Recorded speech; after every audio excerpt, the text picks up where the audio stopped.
ई Holmes में हमने कुछ और भी किया है, जैसे हम जिस जगह में रह रहे हैं हमारे फैमिली सिक्योर हो, उनको सिक्योरिटी का ध्यान में रखा है।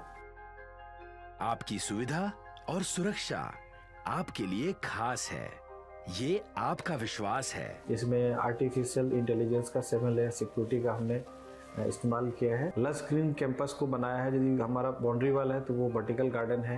ये जितनी भी फैसिलिटी होता है एक इंटरनेशनल टाउनशिप में ई होम्स है, ये हम लोग विश्वास नहीं कर पा रहे हैं। जो भी हमारे मित्र दोस्त या जो भी हमारे बाहर आते हैं तो हम लोगों को बहुत अच्छा सुनने को मिलता है और बहुत अच्छा क्रेडिट मिल रहा है। वो सारा हमने सिर्फ एक बिल्डिंग नहीं बनाया, हमें एक बहुत अच्छा लाइफस्टाइल दिया ई होम्स में, और मेरा एक सपना था जिसको मैं आज फुलफिल होते हुए देख पा रहा हूँ। ये आपका आवास है।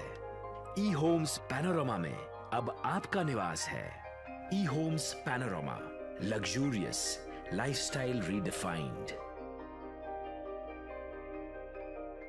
पनोरमा ग्रुप, जो सोचता है वो करता है। अगर ये वीडियो पसंद आई और वह बिहार के राजनीति और बिहारियत से सरोकार रखेनी तो सब्सक्राइब बटन दबा के चैनल के सब्सक्राइब कर ली। ओजे एगो घंटी बा, ओकरा बटन दबा देला से कुल सटीक और मारक खबर रुआ मुफ्त में मिल जाई। अगर रुआ पत्रकारिता के हमनी के नया प्रयोग में सहयोग कर चाहतानी तो ज्वाइन बटन दबा दी।